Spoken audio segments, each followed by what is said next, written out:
Halo warga Jakarta, saya Robi Cahyadi. Program Berita Jakarta hari ini, 4 September 2025, menghadirkan berita pilihan dan informasi terbaru untuk Anda.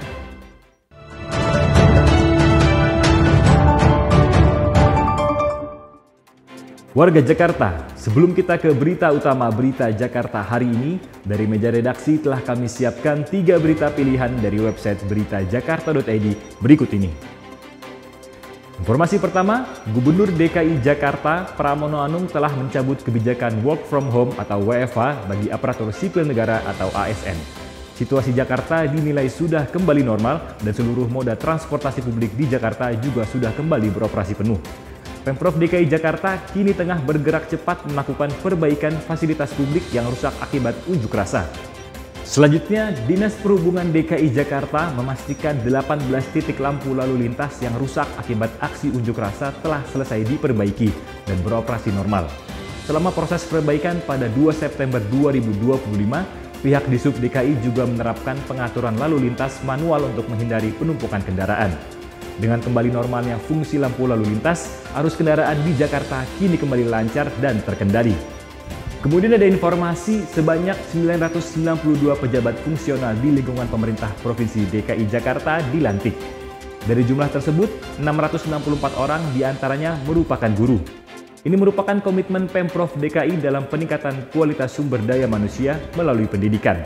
Dengan prinsip integritas, transparansi, dan akuntabilitas, diharapkan pelayanan publik di Jakarta semakin meningkat menuju Jakarta sebagai kota global. Informasi selengkapnya, warga Jakarta bisa langsung kunjungi website beritajakarta.id, website berita resmi pemerintah Provinsi DKI Jakarta.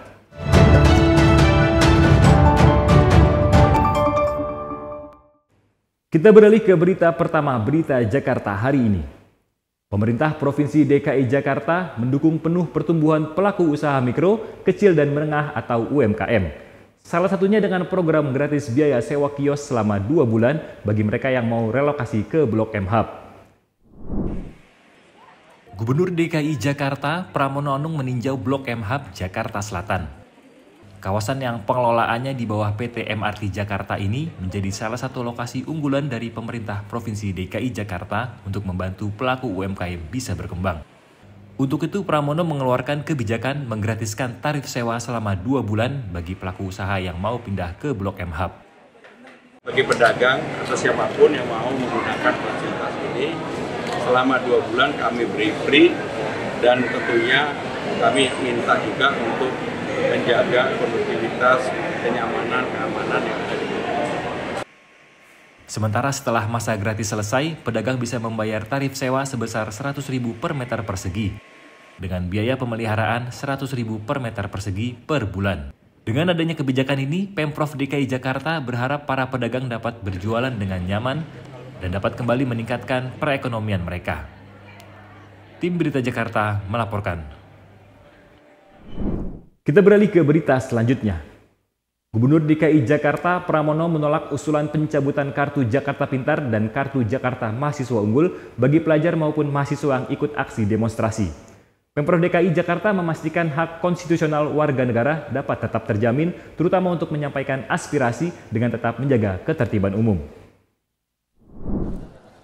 Pernyataan ini disampaikan oleh Gubernur DKI Jakarta Pramono Anung untuk menjawab kekhawatiran masyarakat terkait pencabutan bantuan pendidikan. Pramono menyebut pencabutan bantuan Kartu Jakarta Pintar atau KJP dan Kartu Jakarta Mahasiswa Unggul atau KJMU adalah kewenangan sepenuhnya pemerintah Provinsi DKI. Nggak benar, jadi pemerintah Jakarta tidak akan mencabut KJP maupun KJMU. Karena untuk KJP dan KJMU memang itu kewenangannya pemerintah Jakarta dan terutama gubernur. Saya sudah memutuskan tidak ada yang dicabut. Meskipun demikian, pencabutan KJP dan KJMU akan dilakukan jika terbukti terlibat tindakan anarkis yang berujung pada proses hukum dan memiliki kekuatan hukum tetap. Tim Berita Jakarta melaporkan.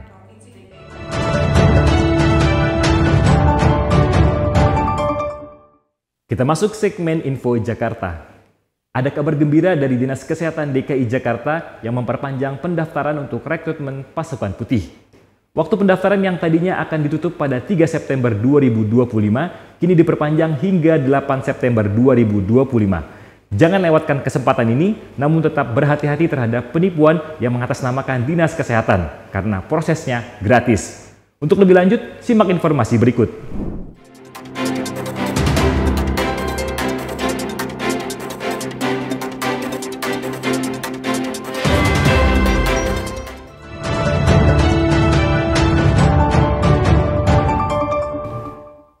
Kita beralih ke informasi cuaca. Sebelum memulai aktivitas esok hari, warga Jakarta bisa melihat perakiraan cuaca yang dirilis BMKG berikut ini. Dikutip dari laman bmkg.go.id pada Jumat 5 September 2025, sebagian besar wilayah Jakarta diperkirakan diguyur hujan ringan.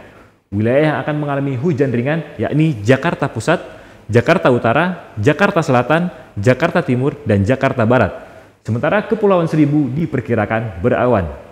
Suhu udara berkisar antara 24 hingga 33 derajat Celcius. Masyarakat diimbau tetap waspada terhadap perubahan cuaca.